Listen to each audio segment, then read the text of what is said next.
Bismillahirrahmanirrahim. Masya Allah. Pada saya. Assalamualaikum warahmatullahi wabarakatuh. Alhamdulillah tidak terpikir sama sekali, tapi Koh Dondi memberitahu bahwa beliau ingin silaturahim ke Darut Tauhid. Allah lah yang maha mengatur segala-galanya. Alhamdulillah kelihatannya beliau capek tapi tetap mau hadir. You understand? No, it's okay. That's why I feel free to. Alhamdulillah beliau dikarunia Allah banyak ujiannya, berarti banyak nikmat dengan menguasai 5 bahasa, hafal Quran, hafal hadis. Dulu ada Ahmad Dedat juniornya tapi plus, dan mudah-mudahan kehadiran beliau ke Indonesia penuh manfaat. Thank you for coming. We are neighbor in Putrajaya, but you still remember me in Putrajaya? Oh yeah, because we are always together, but we never talk like this. Yeah, no, feel free. Ini anaknya, putranya.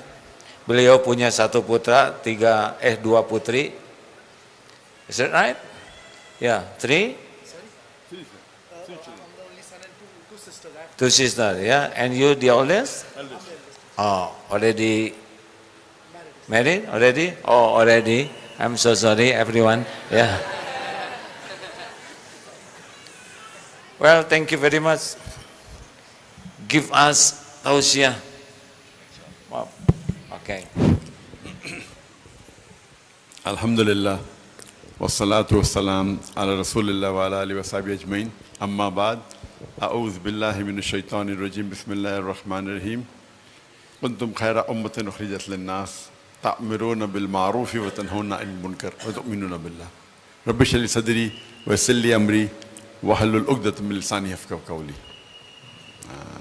My respected elders and my dear brothers and sisters, I welcome all of you with the Islamic greetings. Assalamu alaikum wa rahmatullahi wa barakatuh.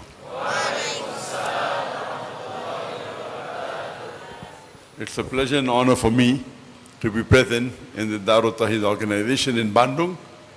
And this is my 2nd visit to the city of Bandung, but the first visit to this great organization, Darut Tauhid. And I'm happy to be here, mashallah. And the Ustad has asked me to speak for a few minutes, inshallah. I started my talk by quoting a verse of the glorious Quran from Surah Al-Imran, Surah number 3, ayat number 110, where Allah says, Kuntum khaira ummatin ukhrijat lin-nas.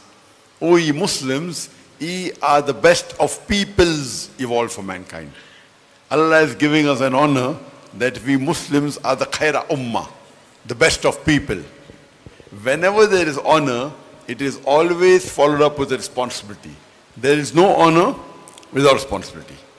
So when Allah is giving us the responsibility and calling us Muslims as the best ummah amongst all the people, don't we have a responsibility? The reply is given in the same verse. Allah says, ta'miruna bil ma'rufi wa tanhuna 'anil munkar wa tu'minuna billah. Because we enjoin what is good and we forbid what is wrong and we believe in Allah. Allah subhanahu wa ta'ala is calling us the khaira ummah because we Muslims are supposed to enjoin what is good and forbid what is wrong and believe in Allah. If we do not enjoin what is good and if we do not forbid what is wrong, if we don't do dawah, if we don't do Islah, we are not fit to be called as khaira ummah. We aren't fit to be called as Muslims.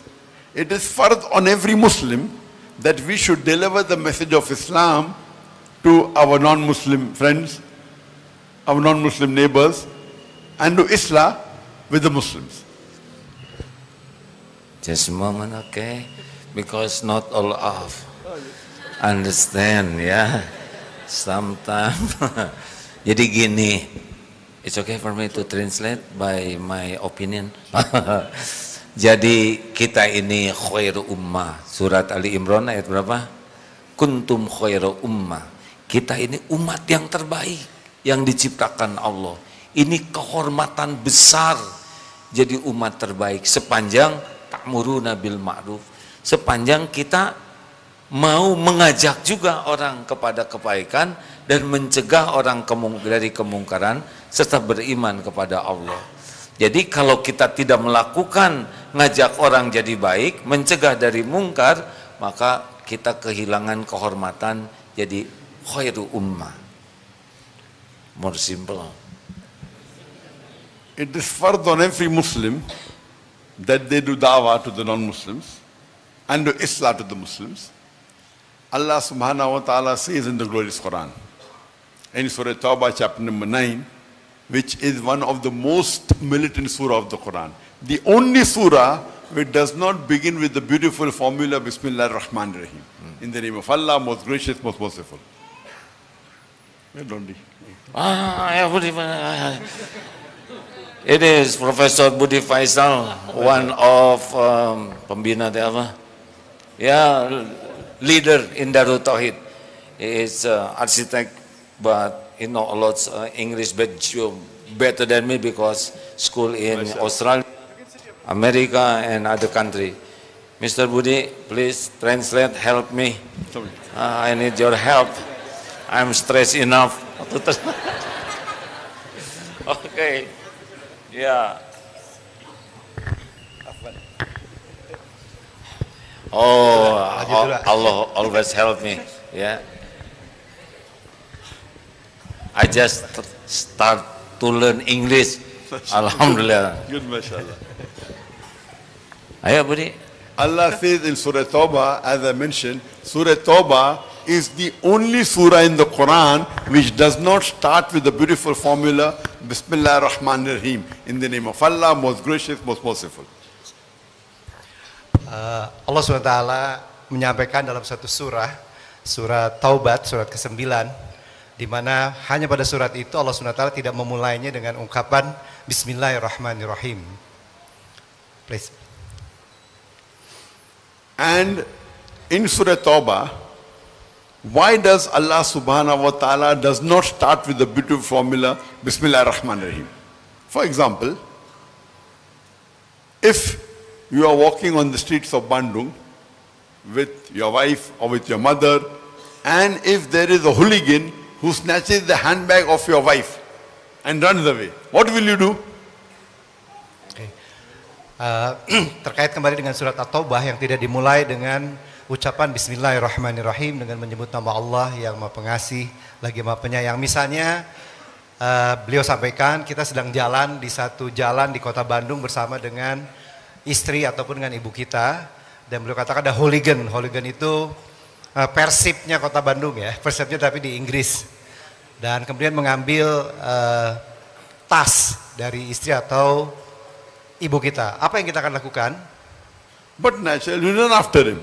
When you catch up with him, you will not say, Assalamu alaikum rahmatullahi wabarakatuh. You will not say that, Bismillah ar-Rahman ar-Rahim. You will get down to the subject directly. Hey, mister, give me back the handbag, otherwise I'll break your neck. Hey, mister, give me back the handbag, I will break your arm. You will get down to the subject directly. Tentu kita tidak akan bermanis-manis dengan orang yang mengambil tas dari tangan istri dan atau ibu kita. Tentu kita tidak akan menyampaikan Assalamualaikum, Bismillahirrahmanirrahim. Tidak, tentu kita tidak akan melakukan itu. Bahkan kita langsung dengan tegas meminta tas itu kembali.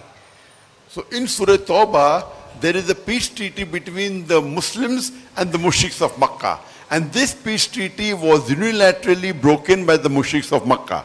So Allah subhanahu wa ta'ala is giving a warning to the mushriks that put things straight in 4 months' time, otherwise a declaration of war. And when Allah talks about declaration of war, He comes to the subject directly. No Bismillah required. Ya, ini terkait dengan kisah Peace Treaty Hudaybiyah. You mean the Peace Treaty is the Hudaybiyah. Hudaybiyah, ya, is that right? The Hudaybiyah Treaty, ya. Yes. Ini terkait dengan kisah ketika pada waktu itu perjanjian antara kaum muslimin dengan kaum Quraisy Mekah yang tadi disebutkan Peace Treaty, perjanjian perdamaian terkait dengan perjanjian Hudaybiyah. Nah, ini mungkin nanti dilanjutkan ya, apa yang akan terjadi setelah perjanjian ini. Please continue. But by the time Allah subhanahu wa ta'ala reaches verse number 24, now He's talking to us Muslims. He's addressing us. And Allah says, Qul in kana abaukum. Say whether it be for fathers, wa abnaukum, or your sons. Wa azwajukum, all your spouses, your wives or husbands. Wa ashiratukum, all your relatives. Ya, dalam surat At-Taubah ayat 24 Allah SWT juga berfirman, kurang lebih maknanya, seandainya ayah-ayah kalian, anak-anak kalian, istri-istri kalian. Okay, continue. Finish the surah. You haven't finished the surah? Oh. No, if I say you won't be able to understand. Oh, okay. Small. Okay. Long verse. Okay. So you translate the first part, then I'll... Okay. That you ya ayyuhalladzina amanu wa Qul in kana aba'ukum wa abna'ukum wa ikhwanukum wa azwajukum wa ashiratukum.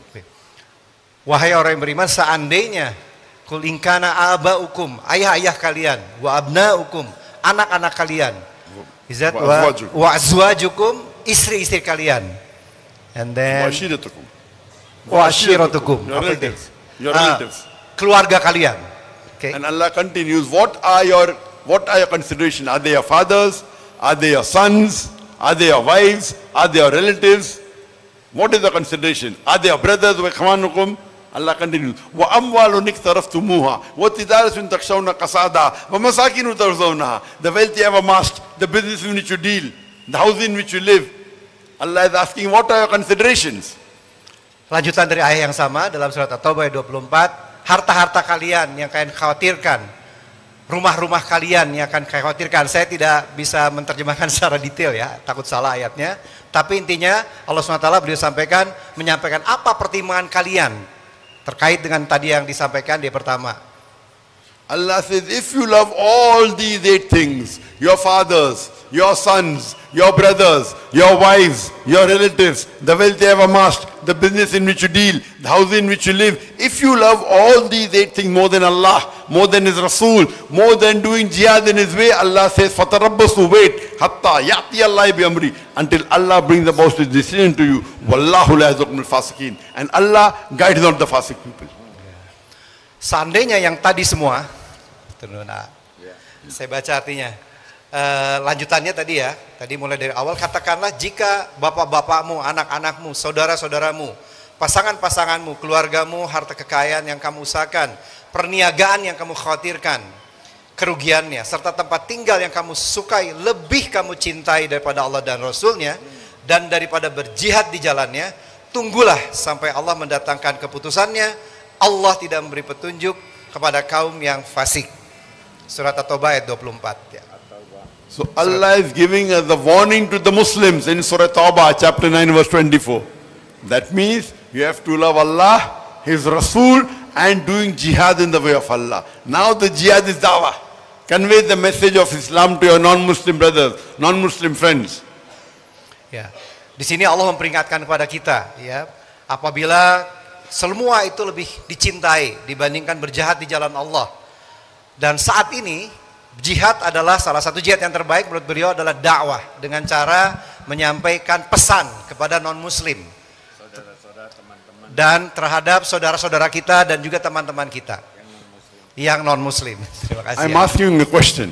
Suppose your neighbor, when you go to office, your neighbor abuses your mother, uses foul language against your mother. When you come back home and you come to know, what will you do to him? Seandainya tetangga kalian datang kepada office, to your office. When you go to the office, ketika your kita neighbor datang, abuses your mother. Ya, ketika kita datang kita keluar ke kantor, ternyata tetangga kita abuses itu foul language. Mengganggu ya, mengganggu ibu kita. Apa yang harus kita lakukan? Yes. What will you do? Apa yang harus kita lakukan bila tetangga tadi mengganggu ibu What kita? What will you do? Reply. Minta dijawab. Apa yang harus kita lakukan? Huh? Kick. Kick, okay? Iya, kick. Okay. Only kick. Only kick. Ada lagi selain ditendang, diapain lagi? What will you do? Apa? Fight. Okay. What else? What will you do? What will you do? Punch. What will you do?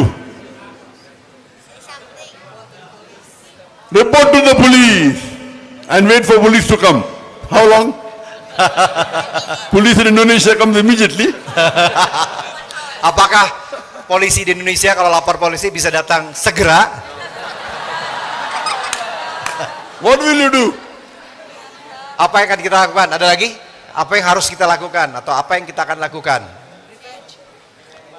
Apa, Pak? Apa membela ya? Defense our mother. How? Bagaimana caranya? Because we are going to the office, right? Yes, so when you come karena back kita and you pergi come ke, to know kita pergi ke that your neighbor kantor abused your mother without any reason. tanpa alasan apapun. Tetangga kita mencelakakan ibu kita tanpa alasan. Apa yang akan kita lakukan terhadap tetangga ini? Kick them all, kill. Kill direct, mashallah. Someone wants to punch, someone wants to hit, someone wants to kick. And then to kill. Kill. Okay. Fire. We Muslims, we love our mother. Correct? Yes or no? Yes. We love our mother or not? We love. All of us love our mother, correct? Okay, now let me ask you one question. That who do you love the most in this world? Number one. Siapa yang Who do the Muslims love maximum in the world? Siapa yang harus paling kita cintai di dunia ini? Nomor satu, siapa yang paling kita harus cintai? Allah. Very good. 100 marks. We love Allah the most, correct? Correct. We love Allah most. Now my question to you is, Allah is asking in the Quran, Allah is saying in Surah Maryam, chapter number 19, verse number 88 to 92. وَقَالُوا اتَّخَذُوا الرَّحْمَنُ وَلَدًا. Sorry. Surah Maryam, Surah number 19. 19 Chapter 19, verse 88. Okay. وَقَالُوا اتَّخَذُوا الرَّحْمَنُ وَلَدًا. They say, Allah most gracious has begotten a son. لَقَدْ جِئْتُمْ شَيْئًا إِدًّا. Indeed, they have put forth a thing most monstrous.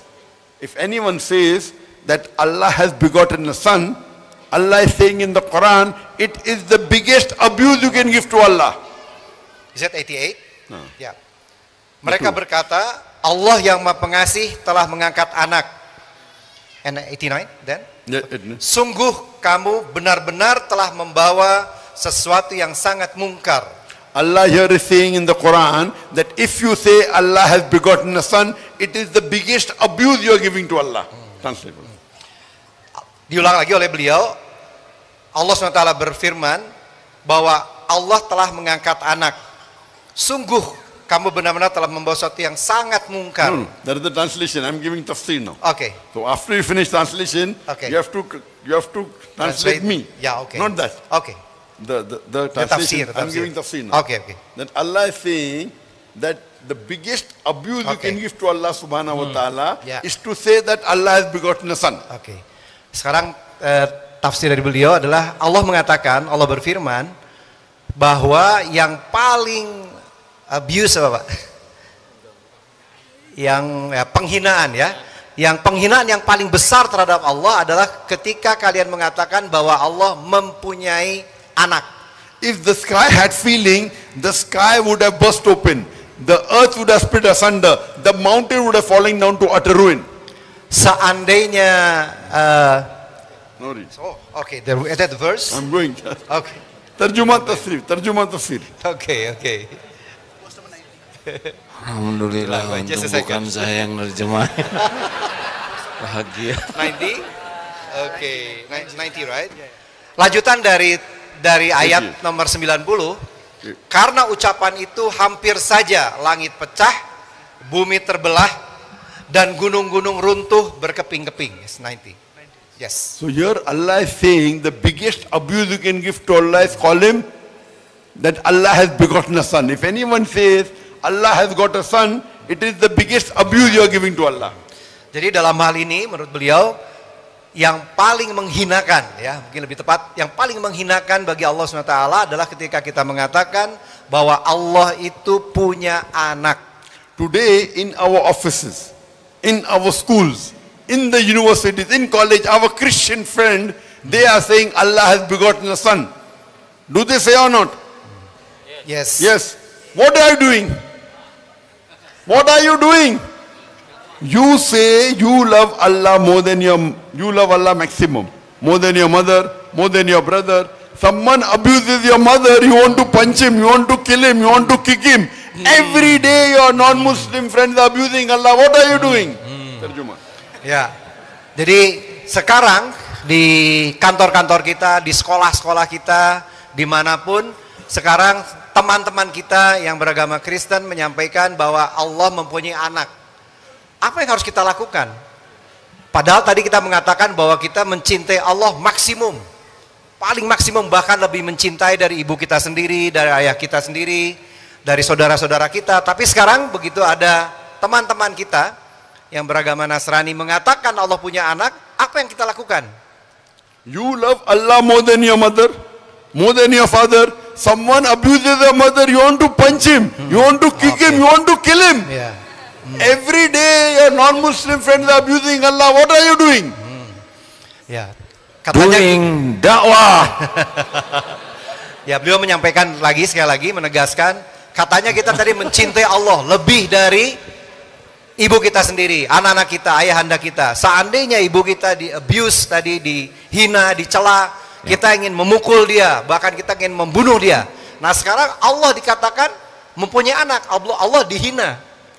Apa yang harus kita lakukan? Dakwah, dakwah. I'm not telling you to hit them. I'm not telling you to punch them. I'm not telling you to kick them. I'm not telling you to kill them. At least open your mouth. Ya. Saya tidak mengatakan kalian harus memukul dia, kalian harus membunuh mereka. Saya tidak mengatakan itu. Tapi setidaknya bukalah suara kalian. Open your mouth. Open ya. your mouth. At least tell them what you're doing is wrong. You're abusing my God, Allah. At least open your mouth. Convey the message. Ya. Setidaknya buka mulut kalian, sampaikan sesuatu. Convey the message, sampaikan pesannya. It is fard on every Muslim that he should do dawah to the non-Muslim.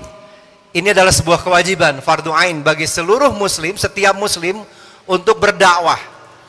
Allah says in the Quran in Surah Al-Asr, chapter number 103, verse number 1 to 3, Wal Asr, Innal insana lafi khusr, illa alladhina amanu wa amilu salihati wa tawasaw bil haqq wa tawasaw bis sabr. By the token of time, man is verily in loss and khasara, except those who have four things.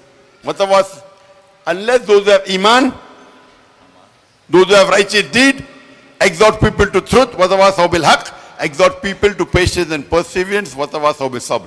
For any human being go to Jannah, you require these four criteria. Di dalam surat Al-Asr, insyaallah dapat hafal semua, Allah SWT berfirman, A'udzubillahi minasyaitonirrajim, wal 'asr innal insana lafi khusr illa alladziina amanu wa 'amilus solihati wa tawassaw bil haqq wa tawassaw bis sabr. Demi waktu, demi masa, sesungguhnya seluruh manusia seluruhnya berada dalam kerugian, kecuali orang-orang yang ada 4 hal kriterianya. Orang-orang yang beriman, yang pertama. Yang kedua yang beramal soleh. Yang ketiga yang saling menasehati dalam kebenaran. Dan yang keempat saling menasehati dalam kesabaran. For any human being to go to Jannah, minimum 4 criteria are required. Number 1, iman. Number 2, righteous deed. Number 3, watawasaw bil haqq, dawah. And number 4, watawasaw bis sabr. If anyone is missing, under normal circumstances, you shall not go to Jannah. Jadi persyaratan seseorang muslim bisa masuk surga hanya bisa masuk surga apabila kita melakukan 4 hal ini. Yang pertama iman, percaya kepada Allah SWT. Yang kedua beramal baik, ya, righteous deeds. Yang ketiga dakwah, mengajak kepada kebenaran atau kebaikan.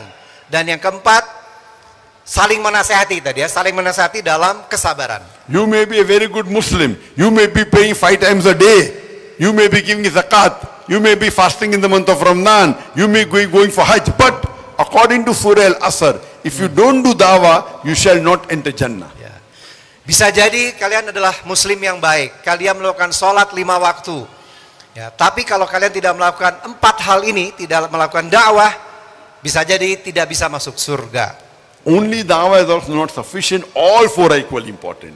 Iman, righteous deed, dawah, and sabr. Calling for sabr. All 4 are equally important. Ya. 4-4-nya setara, equally important. 4-4-nya setara. Iman, amal soleh, berdakwah ya, mengajak, saling menasihati dalam kebenaran dan saling menasihati dalam kesabaran. Empat-empatnya setara. Imam Shafi'i rahimullah, he said if Surah Asr alone was revealed, it would have been sufficient for hidayah for the whole of humanity. Alone. If Surah Asr was alone revealed, Imam Shafi'i, may Allah be pleased with him, Allah have mercy on him, he says it would have been sufficient for hidayah, nothing else required. Imam Syafi'i rahimahullah menyampaikan, seandainya hanya surat satu saja, surat Al-Asr, yang diturunkan Allah SWT ke dunia, itu sudah cukup bahwa kita semuanya bisa mendapatkan hidayah. It is compulsory every Muslim should at least be a part-time da'i. Ya, itu adalah sebuah kewajiban bagi setiap Muslim, setidaknya menjadi part-time da'i. Minimum menjadi part-time da'i. Allah says in Surah Imran chapter 3, verse number 103, that let there arise out of you a band of people, inviting people to what is good, enjoining what is good, and forbid what is wrong. These are the people who shall achieve felicity. Here Allah is talking about full-time da'is, how we are full-time doctors, full-time engineers, full-time lawyers, full-time businessmen. Here Allah is talking about full-time da'is. Okay, just a second. Just a second, Sheikh. Surat. What surah again? Sorry. Surah Imran chapter 3 verse number 104. 104. Paruli, siapkan Paruli, cepetan. Ibrahim. Enak saya. Ibrahim. Imran chapter 3. Oh, Al-Imran. Al-Imran.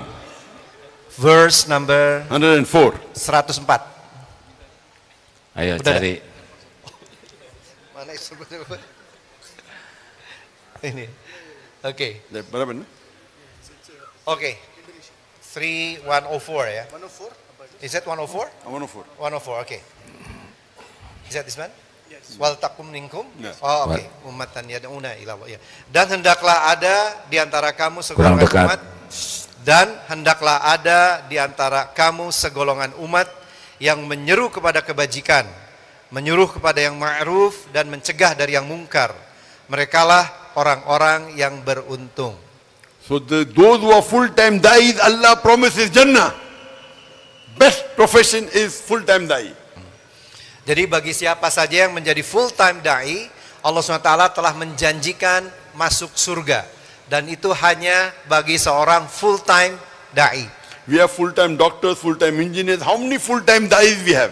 Who are traveling, like Ustad. How many we have? Very few. Like Ustad traveling how many few? We require much more.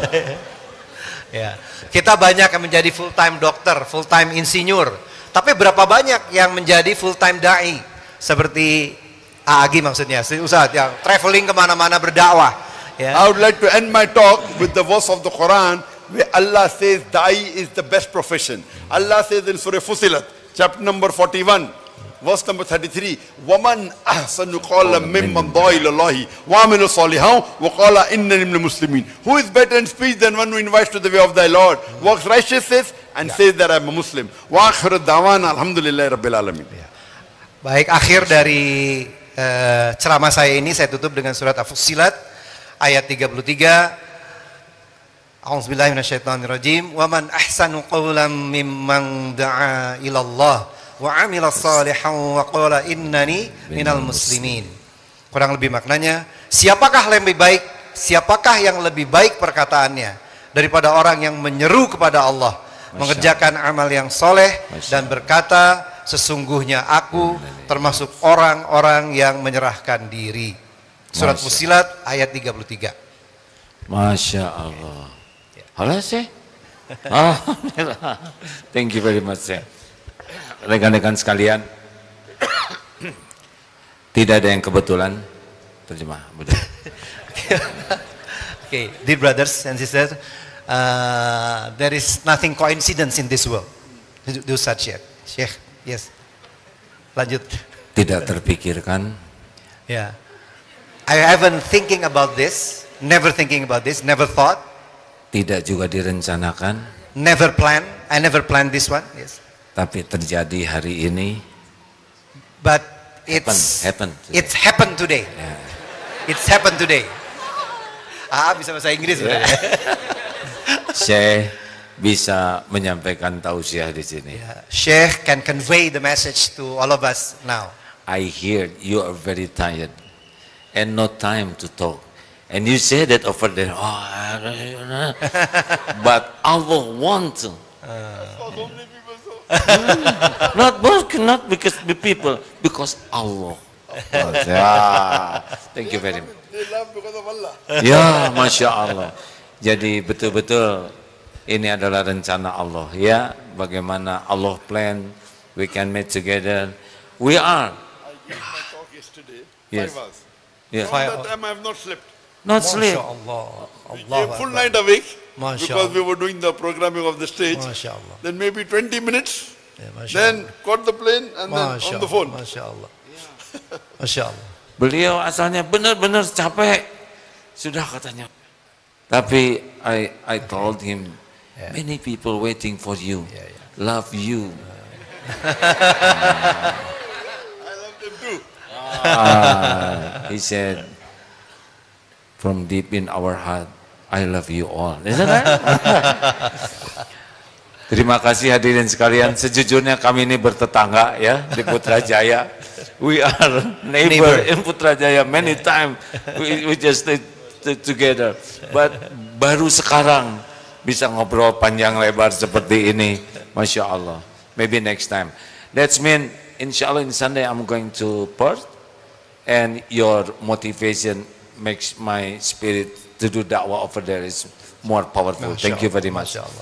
Jadi hari Ahad saya berangkat ke Perth selama 8 hari for 8 days stay over there, and then many program, and now my spirit is more powerful than before. Thank you very much. Yeah. Do you understand? Yes, I stand under you. It's okay. Yeah.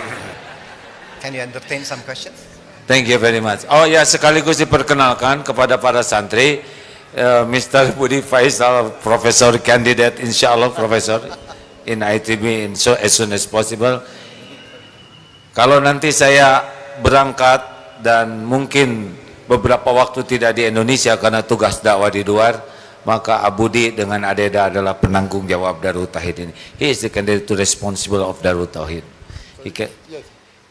He can talk in English better than me, Masya Allah, and his experience more deeper and powerful. Thank you, Mr. Budi. Yeah. If I'm going to another country, he can take responsible of this pesantren. Ya. Jadi sudah dengar sendiri kan, ya. Nanti tuntut untuk bisa ceramah malam Jumat maupun hari Jumat. Okay, any or any question? Any for lady, any for Ikhwan. Yeah. Hanya satu dari Ikhwan, satu dari Akhwat. You can just choose. Bagus. Satu ya, satu. Kemudian Akhwat, satu beliau, satu Akhwat, satu Ikhwan. Ada pertanyaan dari Akhwat? Yang data susah. It's difficult to throw mikrofon. Oke, yang satu yang adik dulu saya. Boleh berdiri dan mungkin sampaikan nama dan langsung pertanyaannya. Adik silahkan. Ya. Perkenalkan, nama saya Yusuf Iskandar, saya dari Universitas Pendidikan Indonesia. Saya ingin bertanya, dalam Al-Quran Allah menjanjikan umatnya surga. Nah, dalam surga itu kan kita tidak dapat merasakan rasa sakit serta tidak ada kejahatan. Pertanyaan saya, apakah kita akan merasakan kenikmatan sehat dan mengetahui akan kejahatan tanpa rasa sakit dan kejahatan tersebut, dan apakah kita akan hidup seperti patung atau merasa bosan jika hidup tanpa tantangan atau rintangan? Okay. Translate is very important, you know. Yes. About life in Jannah, in the heaven. Without pain, without challenge. Yeah. Yeah, this question is, his name is Iskandar. He is a student in University of Higher Education University, and he said, as we know that in the Quran, Allah Subhanahu wa Taala says in the Quran that in Jannah, in the heaven, we will feel happy, always happy, and we will no feeling pain at all, no challenge. So, but according to him, if you're always happy, we cannot feel any pain at all, then there is no challenge. It is like a robot. What do you think about that? That's a very good Boring. question. That always happy, boring. So if you read the hadith of our beloved Muhammad Sallallahu Alaihi Wasallam, we are always happy, but there is also higher level of happiness. And the highest level of happiness in Jannah is seeing the wajh of Allah, seeing the face of Allah. Mashallah. So you're always happy, Mashallah. but highest level is, so you will be craving, when will I see the face of Allah? Mashallah. Always happy, but this is more happy. So minimum is happy, but something like more happy, so you'll wait to see the wajh of Allah. So that is what every person in Jannah would want to see, the face of Allah, which you won't see always. It hadith says Allah will appear on Friday. So there are various hadith. So we long to see the face of Allah. But there is no challenge, he says. According to him, there is no challenge. No, but Because this is a challenge. This is a the desire. challenge, oh, Not desire. challenge. Oh, okay. Dalam, ya. The desire. So beliau menjawabnya dalam sebuah hadis yang beliau sampaikan bahwa ada tingkat yang lebih tinggi dari sekedar Everyone bahagia. is happy. Ya, But this is more happiness. ya. Ada tingkat yang lebih happy, yang lebih baik lagi, yang lebih hebat, lebih tinggi dari kebahagiaan yang sudah kita rasakan di dunia ini. Sebahagianya kita di dunia, ada yang jauh lebih tinggi dari itu, dan itu adalah berada di surga dengan melihat wajah Allah SWT. Itulah tingkat kebahagiaan yang paling tinggi. Oke. Inshallah, last question from sisters. Once from sisters. Sister, which one? Any sister, yes. Silakan saja ya. Oh itu. Yes, Oke, boleh dibantu mic-nya panitia. Yes, Ya. sister. Oh yes, silakan. Assalamualaikum, Doctor. Waalaikumsalam. It's such an honor to finally meet you. My pleasure. I've watched you since I was 5 years old to 10 years old. MashaAllah. And there's one question that always stick in my mind whenever I saw you in poster or videos. How do you maintain yourself in this beautiful religion when you also read other holy book like Bible, Veda, Tripitaka, Bhagavad Gita, and etc.? That's all. Thank you. Let me- Sorry, what's the question? How do you?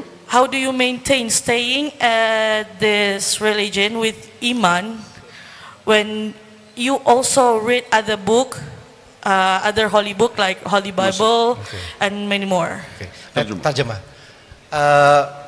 Boleh silahkan langsung terjemahkan pertanyaannya Oh, dalam bahasa ya. Indonesia. Bentar. Jadi pertanyaan saya, bagaimana Dr. Zakir Naik itu tetap bertahan dengan imannya di dalam Islam, sedangkan sedangkan membaca buku kitab agama lainnya, gitu. Sisters ask the question that how I remain in Iman after reading, besides Quran, Bible, Old Testament, New Testament, Bhagavad Gita, Ramayana, Veda, how do I remain in Iman?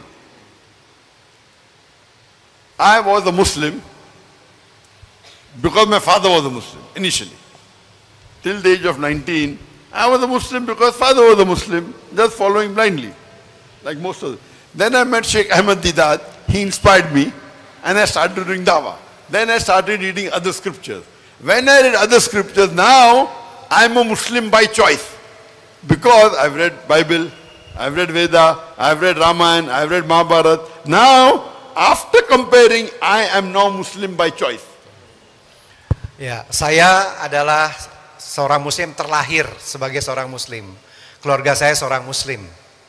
Tapi kemudian saya terinspirasi oleh Syekh Ahmad Didat, sehingga saya kemudian belajar ilmu perbandingan agama. Saya baca Bible, saya baca Veda, saya baca berbagai macam kitab suci dari agama-agama lain atau kepercayaan-kepercayaan lain. Karena saya membandingkan berbagai macam kitab-kitab tersebut, sekarang saya bukan seorang Muslim keturunan. Saya adalah sebagai seorang Muslim karena saya memilih Islam, bukan lagi keturunan.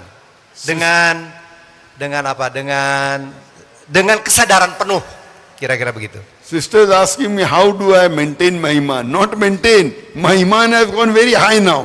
And I challenge, anyone show me a better religion, Islam, I will convert. I'm so convinced with Islam, with logic and reason, I tell anyone, show me better book than the Quran, I will convert. Others cannot say because they don't have comparative religion. I tell you, show me a book better than the Quran, show me a religion better than Islam, I'm ready to accept Islam. I'm ready to change my religion. The sister tadi bertanya pada saya bagaimana saya menjaga keimanan saya. Saya insya Allah bukan menjaga sekarang. Saya insya Allah berada dalam keimanan yang sangat tinggi, sangat kuat. Siapapun yang dapat menunjukkan kitab yang lebih baik dari Quran, siapapun yang dapat menunjukkan kepada saya ada agama lain yang lebih baik dari Islam, saya bersedia masuk agama itu. Tapi saya yakin, seyakin-yakinnya bahwa Al-Quran adalah yang terbaik, Islam adalah agama terbaik. Ya. Masya Allah, Alhamdulillah. Now my time to ask you something. Question answer over. Question answer over. Yes, sir. What is your daily routine? Normal routine or yesterday's routine? No, normal routine because I know your knowledge increase day by day. What are you doing? You ngerti kan what are you doing? I try to ask because I need to make them understand. Please tell me your activity, daily activity. As a medical doctor. Let me translate first ya. Gurunda AA bertanya kepada beliau, kepada dokter, bagaimana kehidupan sehari-harinya dalam keseharian ini, dalam keseharian. Seperti apa sih? Kok bisa seperti ini ya? Semakin lama semakin baik, semakin lama semakin kuat begitu. Bagaimana keseharian beliau? That's right. As a medical doctor, I know that a human being should sleep for 7 to 9 hours a day, average. You cannot, if you sleep less than 7 hours, you cannot function normally. Oke. Sebagai seorang dokter ya, medical doctor, beliau tahu bahwa bagi seseorang siapapun, tidur itu sebaiknya antara 7 sampai 9 jam sehari. Kalau kurang dari 7 jam, biasanya tubuh kita tidak berfungsi baik. Yes.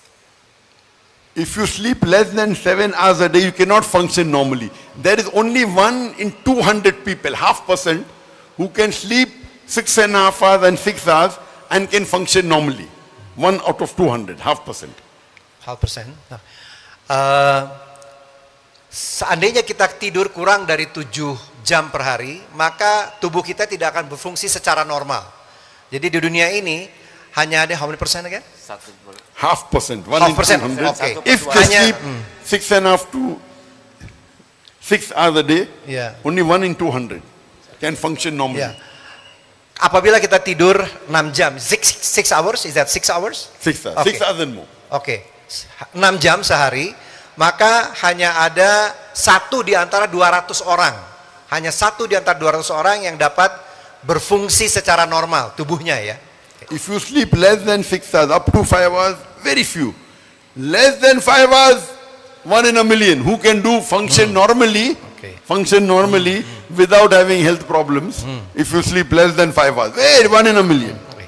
Seandainya kita tidur di bawah 5 jam sehari, maka mungkin hanya ada 1 dari 1 juta orang. 1 di antara 1 juta orang yang tubuhnya bisa berfungsi secara normal. You can only survive with the help of Allah if you sleep less than 5 hours a day. Ya. Kalau kita tidur kurang dari 5 jam sehari, maka kita akan bisa survive hidup normal hanya semata-mata dengan pertolongan Allah SWT. By Allah's help, I on average every day I sleep for about 3.5 hours on average. Semoga Allah SWT menolong. Dalam keseharian saya hanya tidur kurang lebih 3,5 jam sehari. Sometimes 3 hours, sometimes 3.5 hours, sometimes 4 hours. On average, 3.5 hours. Ya. Kadang-kadang 3 jam, kadang-kadang 3,5 jam, kadang-kadang 4 jam. Tapi rata-ratanya saya tidur 3,5 jam sehari dengan pertolongan Allah. Yesterday, last night, I gave a talk continuously for 3-4 hours. Then I was with my staff looking at the stage. I slept today morning only for 20 minutes before breakfast, 20 minutes today. Tadi malam saya berbicara tanpa putus 3-4 jam, kemudian dilanjutkan bersama diskusi dengan para staff saya, melihat panggung dan sebagainya.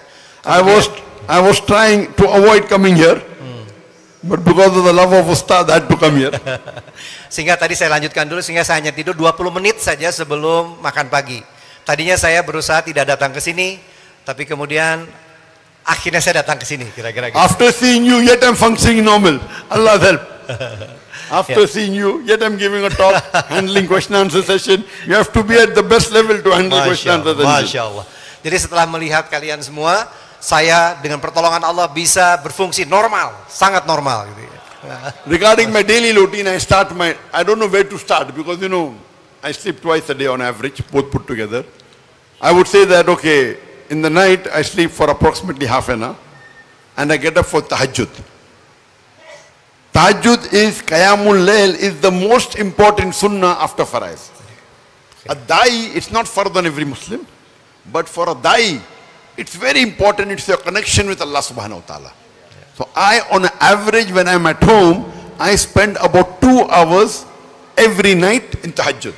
I start my day, I sleep for half an hour, then get up for tahajjud. I spend about 2 hours on average when I'm at home, not traveling, at home. Masya Allah. Setiap malam biasanya saya tidur setengah jam dulu saja. Setengah jam saya tidur, kemudian saya bangun untuk tahajud selama kurang lebih 2 jam setiap hari. Dan untuk seorang da'i, tahajud adalah sangat-sangat penting bagi seorang da'i untuk mempunyai koneksi yang kuat dengan Allah SWT. Setiap hari 2 jam untuk tahajud, malamnya tidur setengah jam dulu. And then after any problem you have, ask Allah in tahajjud. In your sujud, Allah will give you. The scholars say you have not tried everything until you ask Allah in tahajjud, in your sujud. Where Allah says 1 hour, is there any of my servant who wants something, I will give it to you. Tahajjud is the best time for connection with Allah. Ya, bagi siapapun yang mempunyai masalah, maka jawabannya adalah selalu minta pada Allah SWT. Selalu mohon pada Allah SWT dalam tahajud, dalam sujud. Dan Allah SWT berjanji ya dalam Al-Quran, dalam hadis, siapapun yang membutuhkan pertolongan, perlindungan, maka Allah akan kabulkan dalam tahajud, dalam sujud kita. It's compulsory for every Muslim, at least the men, that they should offer salah in Jamaat in the mosque. This is neglected by many Muslims. At least for the gents, it's compulsory every Muslim should offer salah in Jamaat in the mosque. Beliau berpendapat, bagi laki-laki Muslim adalah wajib hukumnya bagi laki-laki Muslim untuk sholat berjamaah di masjid. Dan ini yang banyak sekali dilupakan oleh kaum laki-laki Muslim. Jadi beliau berpendapat adalah wajib hukumnya bagi laki-laki Muslim untuk selalu sholat fardu berjamaah di masjid. Our beloved Prophet said, first thing Allah will ask you in Qiyamah, amongst all your action is about your salah. Rasulullah SAW bersabda bahwa yang pertama kali akan ditanya oleh Allah SWT pada hari kiamat adalah sholatnya, adalah sholat kita. Where I stay in Putrajaya, where even Ustad has a house, we have a musalla, we call in Malay Surau, I say masjid, in the same building, very close. Yet, if we do wudu, if I go, the moment I hear the adhan, I go, I pray my sunnah, all my sunnah, first come back, average, it takes me 40 minutes. 40 minutes for one salah, average. Sometimes 35, sometimes 45, average for every salah. Okay. Di Putrajaya yang saya tinggal dekat dengan Syekh, kata beliau ada sebuah musola di sana dinamakannya surau. Setiap saya sholat dari mulai berwudu, datang tahiyatul masjid, mungkin qobliyah, average-nya rata-ratanya dalam satu kali sholat adalah saya menghabiskan satu kali sholat 40 sampai 45 menit per sekali sholat. So multiply by 5 comes to 200 minutes, plus my tahajjud about 2 hours, then salatul duha very important, 4 rakat. Add that about 20 minutes. All put together on average every day, I pray for about 5 to 5.5 hours, average. 5 to 5.5 hours. Jadi kalau digabung tadi 40 menit sampai 45 menit per satu kali sholat, dikali 5, 40 kali 5, 200 menit, ditambah tadi tahajud, 2 jam ya 120 menit, ditambah juga ada sholat duha sangat penting menurut beliau 4 rakaat, sholat duha 4 rakaat, 4 rakaat for duha. So in all my activities, maximum time I spend for any activity in my full life, in my day, average is salah. Artinya dalam keseharian saya setiap hari, yang paling banyak saya lakukan, saya menghabiskan waktu saya adalah untuk sholat. And on an average, of course, my main purpose is dawah. But dawah is of various. When I do dawah, there's something like direct dawah, something like indirect. Now I'm doing direct dawah. Correct? Islah. Yes. But sometimes like indirect dawah. Last night I was doing indirect dawah, looking at the stage, okay, what is the lighting, so that tomorrow when people see on the satellite, 100 million people watching. That's called administration. Indirect dawah. That because I'm taking care of the stage today, tomorrow million people watching on the satellite, Peace TV. They will get hidayah. So that is indirect dawah. So I spend on average about 12 hours for my dawah and indirect dawah put together, everything. 12 hours. A day. Direct and indirect. Jadi di dalam berdakwah, beliau mengkategorikan ada direct dakwah seperti sekarang, direct begitu langsung, ada yang indirect dakwah. Seperti tadi malam beliau sampaikan, saya harus ngecek panggung, ngecek berbagai macam hal, sound system, karena ini akan diriput oleh Peace TV. Bisa jutaan orang yang melihat. Nah itu juga kita bisa namakan dakwah tapi indirect dakwah. Kalau saya gabung antara dakwah yang secara langsung maupun yang dakwah secara tidak langsung, maka rata-rata 12 jam sehari, 12 hours a day, is that right? Ya, 12 jam satu hari saya melakukan dakwah. One of the main activity of mine in my dawah is Qanaat Salam, Peace TV. We have got 4 satellite channels. Peace TV English, which has 100 million viewers.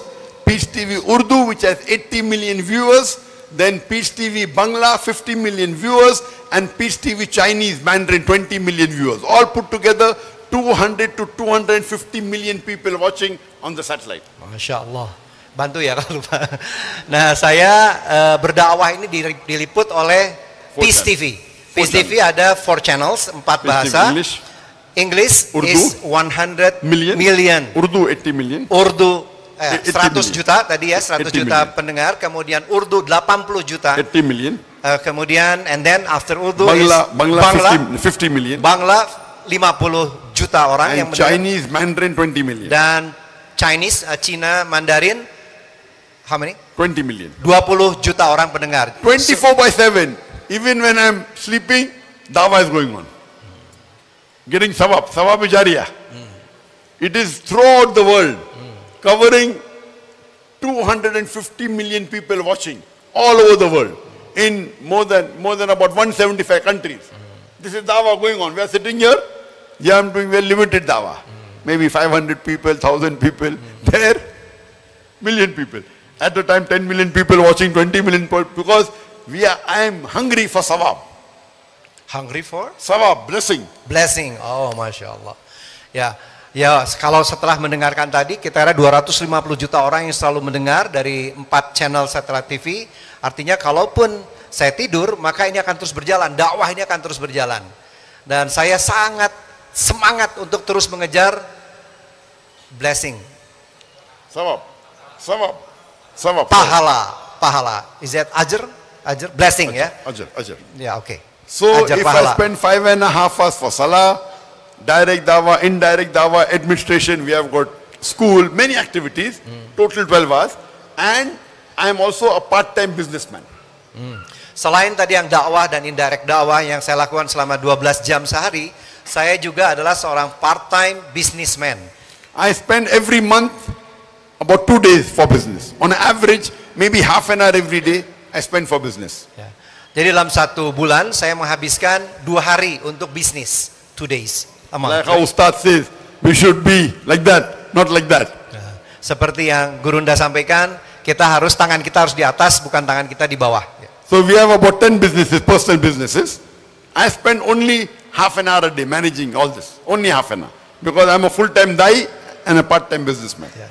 Half an hour per day? One day. Half an hour. Yes, Ya. average. Oke, jadi rata-rata saya menghabiskan hanya 1,5 jam saja sehari, dan itu pun hanya 2 hari dalam 1 bulan. Jadi belum sampaikan saya insya Allah seorang full-time da'i dan part-time businessman. And in business, best is make Allah your business partner.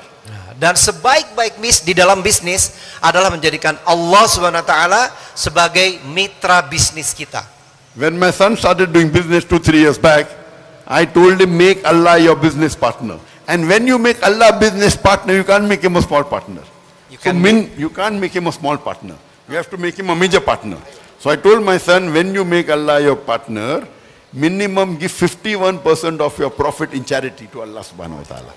Minimum. Minimum. Apabila kita menjadikan Allah sebagai mitra bisnis kita, maka kita perlu menjadikan mitra bisnis ini sesuatu yang sangat mulia. Harus sangat kita muliakan. Karenanya, dalam berbisnis dengan Allah SWT, saya minimum memberikan 51% dari keuntungan untuk Allah SWT. It's not fard, huh? Fard is 2.5% zakat. Ini bukan wajib ya. Of your nisab level excess. This is my suggestion, afzal. It's not fard. And of course, I am a veteran, I am old timer. I give more.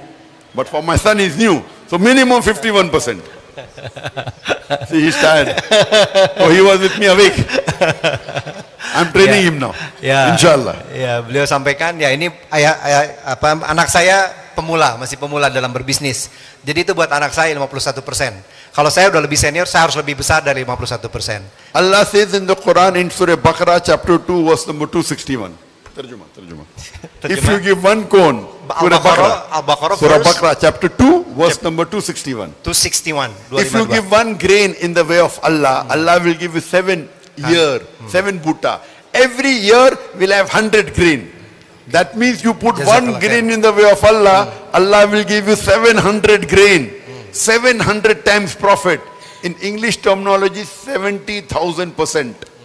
Dalam surat Al-Baqarah, surat kedua, ayat 261, Allah SWT berfirman, kurang lebih maknanya. Perumpamaan nafkah yang dikeluarkan oleh Allah, oleh orang-orang yang menafkahkan hartanya di jalan Allah adalah bagaikan dengan sebutir benih yang menumbuhkan 7 bulir, pada tiap-tiap bulir 100 biji. Allah melipat gandakan ganjaran bagi siapa yang Dia kehendaki, dan Allah Maha luas karunia-Nya, lagi Maha mengetahui. No, tafsir. One grain you give, Allah gives you 700 grain. Tafsir dari beliau, apabila kita memberikan 1 benih saja, artinya Allah membalas dengan 700 benih. 700 times profit. 700 keuntungan. In business terminology, 70,000% profit. Nah, dalam terminologi bisnis, dalam istilah bisnis, artinya apabila kita tadi melakukan tadi, akan mendapatkan 70% keuntungan, profit. 70% profit di dalam bisnis. Kalau kita tadi melakukan normally when you do business, how much profit you get? 10%, 20%, 30%, 40%, 50%, how much? Here Allah is saying 70,000% profit. Oh, 70,000, sorry. 70,000. Okay, saya you made it koreksi. less. Yes. You made less. Yes, I made less. You don't have faith in Allah. Terjemah. Ya, tadi saya koreksi dulu.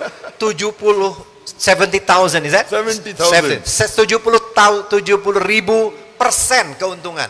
70,000% keuntungan. Which business you get so much? Ya, yang biasanya kalau kita tadi berbisnis paling dapat keuntungan 10%, 20%, 30%, 40%, 50%. Tapi dengan Allah SWT, dengan ayat tadi Al-Baqarah 261, kita akan mendapatkan 70,000% profit. So I request you, you start giving charity. Start with, besides your fardh zakat, start with 10%. Allah will increase your business. Allah will increase your salary. Then you give 15%. Then give 20%. Give 30%. See how Allah, in your balance with you is more. The more percentage you give to Allah, the money remaining with you increases. Your percentage decreases, but amount increases. Very easy. Do business with Allah. Very easy. Masya Allah. Ya, beliau menyarankan selain yang wajib 2,5%, mari mulai berlatih meningkatkan dari 2,5%, 5%, 10%, 2%. Beliau katakan pasti Allah akan ganti lebih besar lagi, lebih besar lagi, lebih besar lagi. Sebaik-baik berbisnis adalah berbisnis dengan Allah SWT. This was in short about what I do daily, and I have to thank all of you for giving us an opportunity to come here. And may Allah reward all of you, and inshallah may Allah raise all of us together in Jannah. Masya Allah. Demikianlah keseharian saya. Saya tutup seperti di sini. Semoga Allah SWT memberikan pahala kita dengan varga surga dan mempertemukan kita di surganya kelak, insya Allah. Thank you, Syekh. Your word is very powerful. Looks like punch me, menonjok. I'm a businessman too, but still a half time. Okay. After I hear a lot from your daily routine, inshallah, looks like Allah give me warning to change my style in my life. Inshallah, I want to follow your lifestyle. Inshallah. Thank you very much, Syekh. Jazakumullah. Thank you everybody. We love you all. Terima kasih. Benar-benar saya tahu ketika beliau datang itu sangat lelah ya. Beliau semalam tidak tidur dan ketika diajak bicara. Tapi kalau Allah menghendaki syariatnya saudara ingin dan beliau pun mencintai saudara. Kepada semua jamaah, Koh Dondi mana? Where is Koh Dondi? Where are you? Koh? Ni hao ma? Hao? Ya, enggak duduk di sini. Koh, terus bentar. Ya, Dondi Tan. Ya, Koh Dondi ini hamba Allah yang saya juga termasuk yang banyak melihat. I saw many in his YouTube because give me more enlightenment about how to dakwah to another religion. Terima kasih Koh. Saya dengar dari sekretaris saya Koh Dondi ngontak katanya mau ada kunjungan. Saya percaya ini Allah yang mengatur. Terima kasih. Jazakallah khair. Semoga semua pahala mengalir juga kepada Koh Dondi. We are doing doa all pahala. You know pahala? It's okay. Yeah. Reward. Yeah. Yeah, ajr. And also he received this ajr. Yeah, because by him Allah create this. Masya Allah lah. Gitulah ya. It's okay lah. Makasih kok. Mungkin akan menyampaikan sesuatu sebelum meninggalkan acara yang fana ini. Baik, izin Agium. Masya Allah, saya senang sekali bisa mempertemukan tokoh seperti Dr. Zakir Naik dan Syekh Farid Naik ke Darut Tauhid. Bertemu dengan Agium langsung, saya sangat senang sekali karena ini adalah kebaikan ya, buat kita semua. Dan apa yang sudah disampaikan oleh Dr. Zakir Naik kepada kita semua pada hari ini tentu saja sangat-sangat bermanfaat buat kita. Amin ya, insya Allah ya. Nah, izin mau nitip mengajak saudara-saudara kita semua di sini untuk berbuat kebaikan, boleh Agim? Nah, untuk acara kita membawa Dr. Zakir Naik ke Indonesia ini butuh biaya yang cukup besar. Nah, jadi saya ingin mengajak saudara-saudara kita semua di sini untuk berdonasi. Nah, ya bisa menyalurkan ke Bank Muamalat dengan nomor rekening sacap-sacap kaupe-kaupe. Itu dalam bahasa Hokiannya, bahasa Indonesianya 30 900 atas nama Garda Mu'alaf Indonesia Events.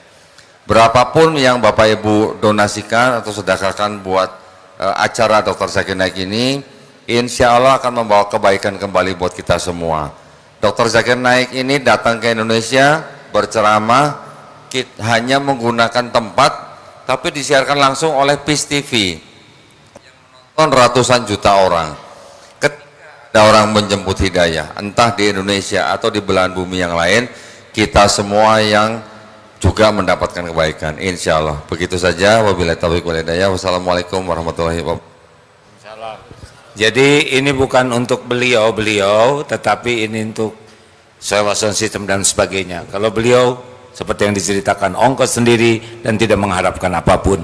Terima kasih. Subhanakallahumma bihamdik. Asyhadu alla ilaha illa anta astaghfiruka wa atubu ilaik. Assalamualaikum warahmatullahi wabarakatuh.